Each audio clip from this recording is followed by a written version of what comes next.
नमस्कार, आप देख रहे हैं 4 PM और मैं हूं आपके साथ सिमरन।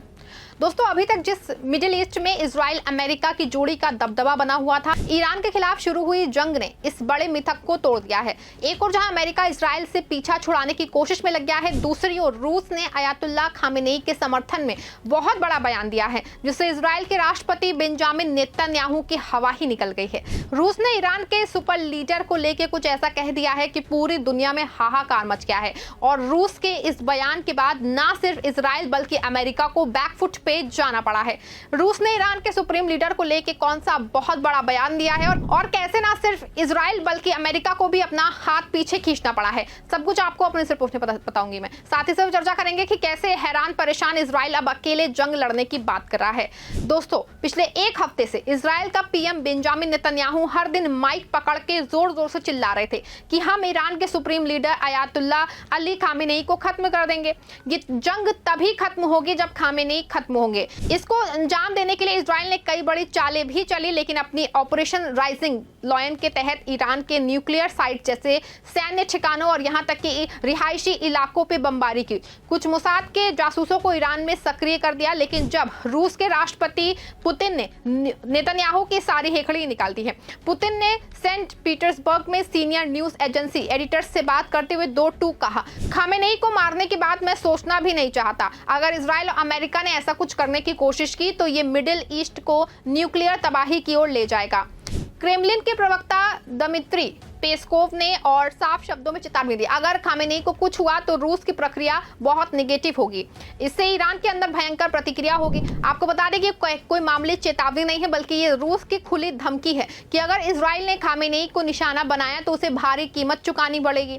आपको बता दें कि जिस दिन से जंग शुरू हुई है, सिर्फ नेतन्याहू ही नहीं, अमेरिकी राष्ट्रपति डोनाल्ड ट्रंप भी खुली अयातुल्लाह खामेनेई को धमकी दी है। लेकिन अब पुतिन की एक दहाड़ ने उनकी बोलती बंद कर दी है। लेकिन सवाल यह है कि पुतिन को इतना गुस्सा क्यों आया है और इस चेतावनी ने मिडिल ईस्ट का क्या सीन कैसे पलट दिया है। आपको बता दें कि पुतिन की इस चेतावनी ने न सिर्फ इजराइल को बैकफुट पे ला दिया है, बल्कि पूरी दुनिया का ध्यान खामेनेई की ताकत की ओर खींच लिया है। पुतिन ने कहा कि ईरान के लोग अपने सुप्रीम लीडर के साथ एकजुट हो रहे हैं और ये बात पूरी तरह से सच भी है। तेहरान में लाखों लोग सड़कों पर उतर आए हैं खामेनेई के सपोर्ट में और इजराइल के खिलाफ नारे लगा रहे हैं और खामेनेई की तस्वीर लहरा रहे हैं। खामेनेई ने खुद एक टीवी स्पीच में कहा कि ईरान कभी सरेंडर नहीं करेगा।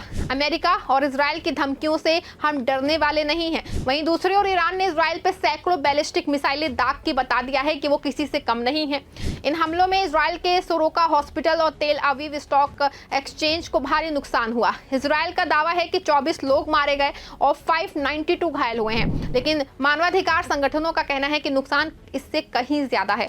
और इन सबके बीच खामेनेई ने साफ कर दिया है कि अगर अमेरिका ने जंग में दखल दिया तो उससे बहुत बड़ा नुकसान उठाना पड़ेगा। आपको बता दें कि खामेनेई सिर्फ ईरान के सुप्रीम लीडर नहीं है, बल्कि वो पूरी मुस्लिम दुनिया के एक प्रतीक हैं। और पुतिन की चेतावनी ने साफ कर दिया है कि रूस खामेनेई और ईरान के साथ मजबूती से खड़ा है। लेकिन इस कहानी में एक और ट्विस्ट है, वो है चीन की एंट्री। जी हाँ, जैसे ही रूस ने इजराइल को धमकाया, चीन के राष्ट्रपति शी जिनपिंग ने भी इस जंग में कूदने का फैसला किया। एक रिपोर्ट के मुताबिक शी ने पुतिन से फोन पे बात की और साफ कहा कि इजराइल को ईरान पे हमले तुरंत रोकने होंगे। ये फोन कॉल इतना पावरफुल था कि इसने मिडिल ईस्ट की पूरी कहानी को ही पलट के रख दिया। चीन और रूस दोनों ही ईरान के बड़े साझेदार हैं। रूस ईरान को ड्रोन और हथियार सप्लाई करता है और चीन मिडिल ईस्ट में ईरान के जरिए अपनी पकड़ मजबूत करता है। अगर ईरान कमजोर पड़ता है तो रूस और चीन का मिडिल ईस्ट में दबदबा खतरे में पड़ सकता है। चीन के विदेश मंत्री वांग यी ने ईरानी विदेश मंत्री अब्बास अराक्ची ने बात की और इजराइल के हमलों की कड़ी निंदा की। और यही नहीं, चीन ने संयुक्त राष्ट्र में भी इजराइल के खिलाफ प्रस्ताव का समर्थन करने का इशारा किया है। ये सब देख के इजराइल की हालत पतली हो रही है। पहले तो नेतन्याहू चिल्ला रहे थे कि वो खामेनेई को खत्म कर देगा, लेकिन अब रूस और चीन की चेतावनियों ने उनकी नींद को उड़ा दिया है।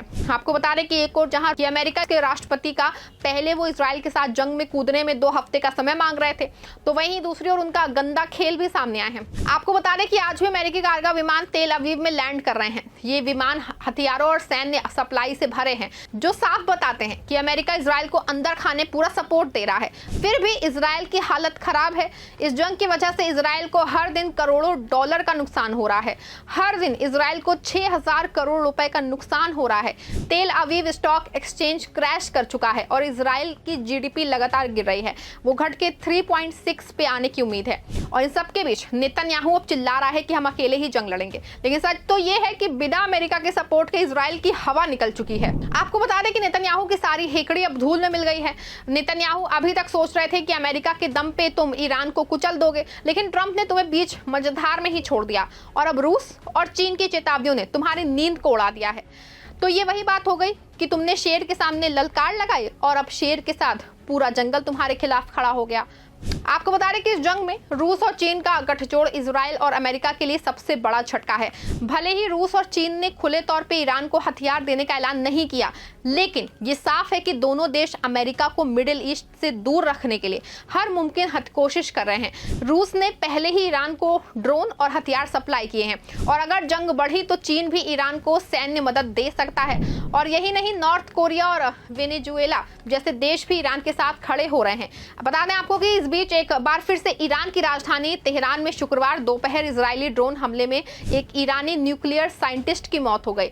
पब्लिक ब्रॉडकास्ट कान सहित कई इजरायली मीडिया ने न्यूक्लियर साइट्स की मौत की खबरें चलाई। साइंटिस्ट की पहचान भी अभी सामने नहीं आई है। आपको बता दें कि इजरायली सेना या ईरानी अधिकारियों ने अब तक इस पे कोई टिप्पणी नहीं की है। 13 जून को हमला शुरू करने के बाद से इजरायल ने ईरान के कई न्यूक्लियर साइंटिस्ट की हत्या की है। आपको बता दें कि इसका मकसद सीधे तौर पर ईरान के परमाणु कार्यक्रम को रोकना था, लेकिन ईरान पहले ही साफ कर चुका है कि वो किसी तरह का कोई परमाणु बम नहीं बना रहा है, बल्कि उस पर जबरन जंग थोपी गई है।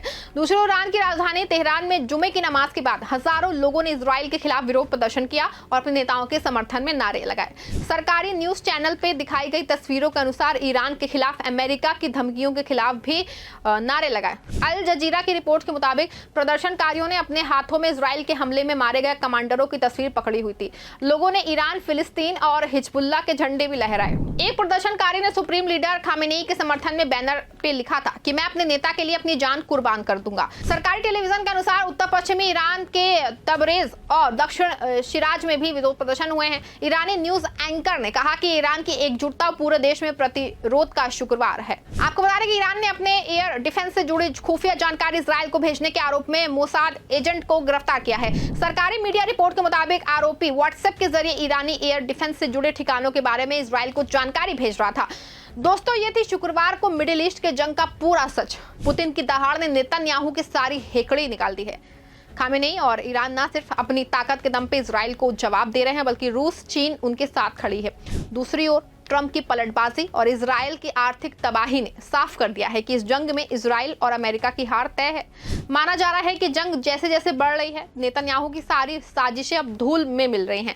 नेतन्याहू सोच रहे थे कि खामेनेई को खत्म करके ईरान को झुका देंगे, लेकिन पुतिन और शी जिनपिंग ने तुम्हारी सारी चालें नाकाम कर दी और ईरान का अपना भी इतिहास रहा है, वो खत्म हो जाता है लेकिन झुकता नहीं है। ऐसे में तय है कि इस बार इजरायल में जो हार है वो उसकी जंग की हार नहीं होगी, बल्कि ये इजरायल की बुनियाद हिलाने वाली हार होगी। पूरे मामले को लेकर आप क्या सोचते हैं? क्या पुतिन की चेतावनी इजरायल को रोक पाएगी? क्या ईरान इस जंग में इजरायल को धूल चटाएगा? आपकी जो भी राय है कमेंट में जरूर लिखिएगा। खबर को लाइक और शेयर भी करिएगा।